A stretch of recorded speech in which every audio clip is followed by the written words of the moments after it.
Speaking of the GOAT, the great Jim Donovan announced he's retiring from WKYC, but will stay on in the booth to cover Browns games. Your guys' thoughts on Donovan. Go ahead, Paul. We'll start with you. There is no doubt in my mind that when we talk to people from this area in 30 years about who was their influence to get into sports journalism, it's going to be Jim Donovan. This man has been an institution in Cleveland and in Cleveland sports specifically. I can't even put into words how important his influence has been on this city and what he's done for the Cleveland Browns organization.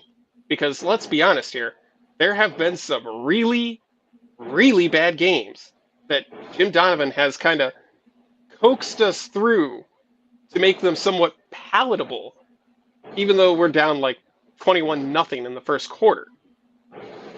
And I don't think there's anybody else that could have done that. And I'm glad to see that he is leaving on his own accord. I'm glad that he's healthy after dealing with cancer twice, I believe now. Anything that makes Jim Donovan's life easier and better, I am absolutely going to support, and he is by far the GOAT when it comes to Cleveland sports media. Clarence, your thoughts on Jimmy D? I mean, he's the voice of the Browns, period. It's, I don't know how many times that I've turned off whatever the broadcast is because I'm like, oh, this guy sucks. And timed up the TV with the radio and just had Jim and, back then Doug Deacon, and just let them take me through, kind of like Paul said, some really shitty games. There's just no getting around it. But I'd rather listen to them than, the announcer, whoever they have, just tear the Browns apart. One thing I will say is he's part of like the old guard. I feel like, there are a lot of, young aspiring sports, sportscasters and, sports media people within the Cleveland area who some of them are good. There are some that I think absolutely suck. I will not name their names here. I'm not that guy, but there are some people that I think absolutely blow ass and people take their word as gospel. I take Jim Donovan's words as gospel. I'm happy he is staying on to be with the Browns, and I'm happy that he's going to retire on his own terms and hopefully just keeps kicking cancer's ass. Shout out, Jimmy. I'm pretty sure one of those guys' names rhymes with phony. That's as far as we'll go. I don't even mind him that much. I see the whole list here in the private chat we got here. My God, that's a long list you got there, bud. I don't even mind him that much. There's just a lot of the new guard that comes up, and a lot of the drama that I see starts from our super Twitter accounts, and they just drum up shit, and I'm like, come on, man, like. I just want to watch football. I don't need your take because your take is not any better than mine. We're watching the same game. And I'll leave it at that. James? I think back to Casey Coleman when he was at 8. I think of Nev Chandler when he was at 5.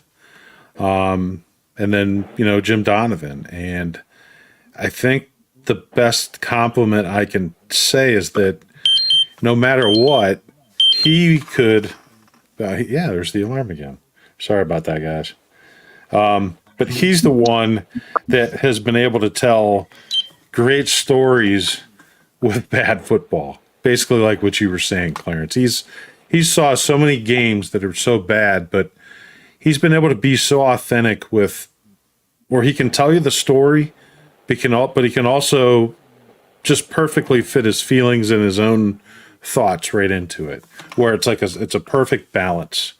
And just his voice, his stability, for as much turnover as WKYC has had at Channel 3 from all the different anchors, he's been the guy. He's the guy that you can count on. And that's even all the change through Cleveland television. A lot of recent retirements or people moving on. I've heard that Cleveland television is a mess, so to speak, with all this turnover.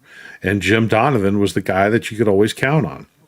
I would always put on his sportscast, even though I record on YouTube TV, 5, 8, 19, and 3. my go-to was Channel 3 because of Jim Donovan. And, I'll miss him on the newscast. Thankful he can still do Browns games. And I cannot think of a better send-off for him because I can't imagine that he's even going to want to call Browns games for a long time. I just would love to see him ride off into the sunset and call a Super Bowl victory. I just can't think of a better way to honor all the work that he's did for Cleveland television and Browns radio. Yeah, when I think of the top 3 Cleveland broadcasters of my era, I think Joe Tate, Tom Hamilton, and Jim Donovan. We're That's kind my of big spoiled 3. in Cleveland, by the way. I really hope people understand and yes. appreciate how spoiled we have been with some of the greats, because you can go to Tampa Bay, and they got nobodies down there. You go to Boston, they've had turnover at the commentary level for a couple of different teams. Boston Red Sox specifically is what I'm thinking of. Don Orsillo ended up in San Diego, and I don't remember who took over for him, but he's not nearly as good. Milwaukee has had the stability of Bob Uecker for the Milwaukee Brewers for 70 years. I'm kidding. Not the 70. It's like 49 Damn near. and a half. I don't know. Pretty close. But this is a tough industry, and to have that kind of sustainability is really impressive. I always will go back to Jim Donovan's call in 2020 when the Browns made the postseason for the first time in God knows how long. And that iconic line of, "The only thing that's missing is you." It was such a beautiful, poignant reminder of what we were dealing with at the time, but an honest reflection on Cleveland sports in general. And I think that's the best way to not eulogize, because the man's not dead, but to send him out in a blaze of glory. I'd love for him to be able to call a Super Bowl, but how about just give him a home playoff game to call? Because God bless it, that would be electric. He'd get more high fives than the damn team would. Yes, he would. Very well said. Good job, Paul.